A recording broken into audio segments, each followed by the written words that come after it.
Dear students, welcome to our online classes of Advanced in Secondary School. Mudal, I am your science teacher प्रीत कुमार और आज हम करने वाले हैं एक नया टॉपिक। पिछले टॉपिक में हमने किया था स्पीड के बारे में और वेलोसिटी के बारे में और भी कई ऐसे टॉपिक हमने किए थे जो इंटर रिलेट थे।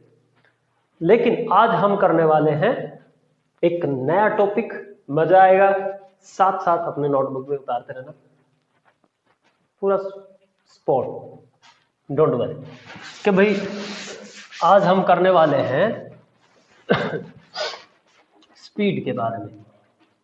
हमने पिछले लेक्चर में हमने स्पीड और वेलोसिटी को छोड़ दिया था ताकि हम इस लेक्चर में इसको कर सकें, क्योंकि ये अलग है थोड़ा सा। देखो भाई, स्पीड क्या होता है? Distance by time,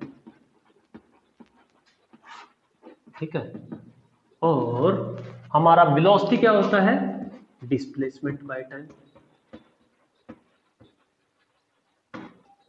by time. ये एक्स्ट्रा साउंड सुन रहा है मुझको कहीं से, तो डोंट वरी, कोई नहीं, कोयल बोल रही है शायद।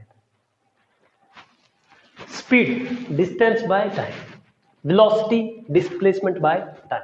तो पिछले लेक्चर को एक बार अपने दिमाग में रिवाइज करें कि हमने किया था डिस्प्लेसमेंट, हमने किया था डिस्टेंस। दोनों के बीच में हमने अच्छे से डिफरेंशिएट किया था, है ना, डिफरेंस देखा था। तो आज हम स्पीड का और वेलोसिटी का डिफरेंस देखेंगे। आपके मोशन वाले चैप्टर में इंपॉर्टेंट पार्ट है दोनों के दोनों, है ना। तो स्पीड क्या होता है? Distance by time. तो स्पीड क्या चीज होती है? कोई चीज ऐसे की, है ना, लेकिन जरूरी नहीं कि वो ऐसे जाए, वो ऐसे करके घूमकर भी जा सकती है, ठीक है। The total distance, the distance travelled bye, the distance travelled by an object,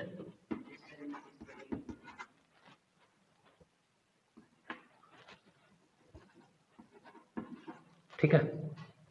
sorry, I have mistaken, यहाँ पे मिस्टेक कर दिया था, कोई बात नहीं। लेकिन the distance travelled by an object, ठीक है, इज कॉल्ड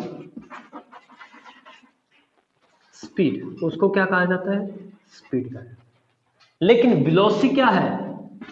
देखो यहां पे हमने क्या कहा? Distance travelled by an object. तो वेलोसिटी में क्या आ जाएगा? Displacement bye an object, displacement bye an object in a given interval of time, या गिवन टाइम, किसी गिवन टाइम में कोई ऑब्जेक्ट डिस्प्लेसमेंट क्रिएट करता है, तो आप लोगों को उससे पहले डिस्टेंस और डिस्प्लेसमेंट का डिफरेंस पता होना चाहिए। अगर आपको याद है तो ठीक, वरना एक बार और रिवाइज करवा देता हूं। डिस्टेंस क्या होता है? ए पॉइंट से बी पॉइंट तक अगर कोई चीज जाती है किस पाथ को कवर करते हुए, ठीक है, स्ट्रेट लाइन में ना हो, तो वो होती है डिस्टेंस, ठीक है। Total distance, total path covered by an object, ठीक है, उसको कहते हैं द मैक्सिमम टोटल पाथ, है ना, उसको कहते हैं डिस्टेंस। और shortest path to change of position of an object, एक पॉइंट से बी पॉइंट पर गया सीधा स्ट्रेट लाइन, वो शॉर्टेस्ट डिस्टेंस जो होती है वो क्या होती है? डिस्प्लेसमेंट होती है बच्चों। आया समझ? देखो जी, अब इसके अंदर आप ये देखेंगे कि भाई यहां पर डिस्टेंस, डिस्प्लेसमेंट, और यहां क्या है? डिस्प्लेसमेंट, है ना। तो इसमें कोई डिफरेंस दिखा? जरूर दिखा होगा। पाथ ट्रैवलिंग का, है ना, गिवन इंटरवल ऑफ टाइम, देखो वो भी अलग, क्योंकि डिस्टेंस में टाइम ज्यादा लगेगा और डिस्प्लेसमेंट में टाइम कम लगेगा। लेकिन यहां पर एक क्वेश्चन अराइज हो जाता है कि भाई डिस्टेंस कभी जीरो हो सकती है क्या? डिस्प्लेसमेंट जीरो हो सकती है क्या? तो हमारे मन में एक सवाल है कि डिस्टेंस जीरो हो सकती है क्या? तो आप कहेंगे नहीं जी, बिल्कुल नहीं हो सकती। क्योंकि डिस्टेंस तभी होगी कि कोई पाथ कवर कर दे। लेकिन डिस्प्लेसमेंट जीरो हो सकती है। How come it's possible is that displacement becomes zero हो सकती है। कैसे? देखो, कोई ऑब्जेक्ट यहां से चला और घूम फिर कर इसी पॉइंट पर आ गया, ए पॉइंट पर, तो डिस्प्लेसमेंट तो हुआ ही, उसकी पोजीशन में चेंज हुआ ही नहीं। So we can say that there can be a displacement is zero. तो डिस्प्लेसमेंट जो है वो जीरो हो सकता है। तो समझ में आया?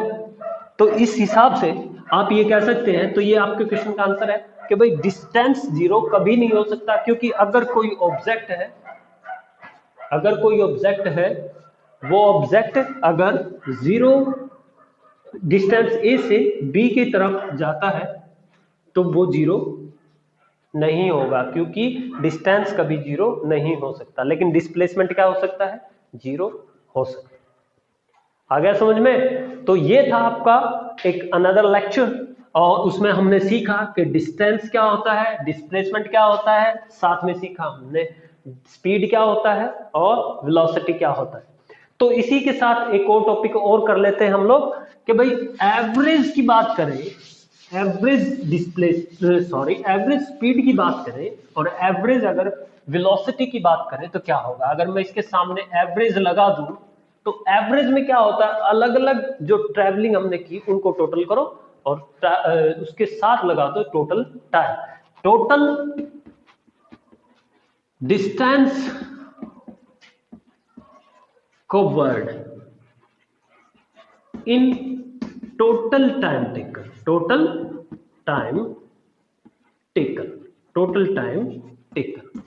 ठीक है। तो उसको कहते हैं हम लोग एवरेज स्पीड। अगर एवरेज वेलोसिटी की अगर बात करोगे तो वहां पे क्या आ जाएगा, total displacement in total time taken, ठीक है, टोटल टाइम टेकन। तो एवरेज वेलोसिटी और एवरेज स्पीड में ये डिफरेंस होता है कि एवरेज डिस्टेंस स्पीड क्या होता है, total distance travelled by an object is called average speed, और एवरेज वेलोसिटी क्या होता है, total displacement travelled by an object is known as average velocity. इस तरीके से हम एक्सेलरेशन को भी पढ़ सकते हैं, लेकिन अभी हमारे चैप्टर में इसका बहुत ज्यादा इंपॉर्टेंस है, स्पीड का, वेलोसिटी का, एवरेज वेलोसिटी, एवरेज स्पीड, ठीक है। तो एक एक्सप्लेनेशन और कर लेते हैं, ये टॉपिक भी यूज होता है कि एक्सेलरेशन क्या होता है, चेंज इन वेलोसिटी। अगर किसी वेलोसिटी में चेंज आ जाए, कोई चीज स्ट्रेट लाइन में जा रही थी, अगर उसकी स्पीड में, उसकी वेलोसिटी में थोड़ा सा चेंज आ जाए, वो चल रही थी तो वेलोसिटी में क्या आ गया, थोड़ा सा चेंज आ गया, है ना, इनिशियल और फाइनल तक पहुंचते पहुंचते थोड़ा चेंज आ गया, उसको कहते हैं acceleration, change in velocity in time, ठीक है। कोई गिवन टाइम है, उस टाइम में उसको में चेंज आ गया तो उसको कहते हैं हम लोग एक्सेलरेशन। तो आज के लिए सिर्फ इतना ही, तो आज के लेक्चर में सिर्फ इतना ही करेंगे। Till that time take care. I hope कि आपको वीडियो पसंद आया होगा।